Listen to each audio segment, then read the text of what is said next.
Hello guys! Ito na naman ako sa aking kabalbalan at marami tayong sili at bawang ngayon na na-harvest ni Kuya yung sili sa tanim niya. So, preserve na natin siya. Gawa tayo ng chili garlic in oil. Yan, tinadtad lang natin yung sili na napakarami. Nakakapagod yan puro cut na yung video na yan kasi napakarami ng sili. And then, nagbalat tayo ng bawang para may lasa yung ating chili na niluto.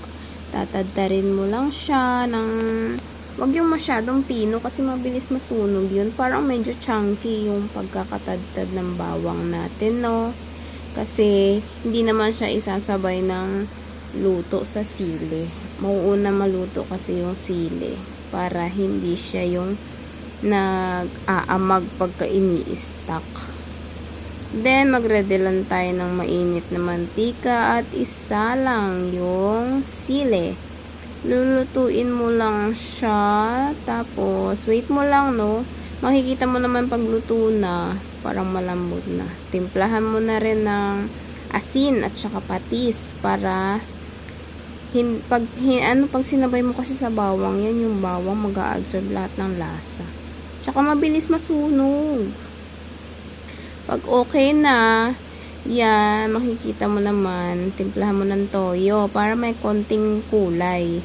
Huwag masyadong marami, yung sakto lang na parang pang-dark ng konti sa sili. Kasi parang hilaw yung sili pagka walang kulay yan. Pwede mo nang ilagay yung bawang. 'Di ba? Chunky yung bawang natin kasi maganda pagka naluto yan. Yan, tapos halu-haluin mo lang. Huwag mong tigilan ng halo, no? Kasi masusunog.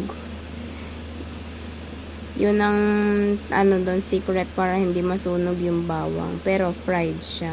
Makikita mo yan luto na, naghihiwalay na yung chili, garlic at saka yung oil. Pero pagsasamahin din natin sa container yan. Maganda kasi tingnan pag nakahiwalay na siya. Napakaanghang ng oil niyan, mga inday. Kasi ako dyan, oil pa lang sold na. Ano pa yung laman, di ba? At yan, ready na ang ating chili garlic. Palamigin nyo lang bago ilagay sa grapon at takpan. Ciao!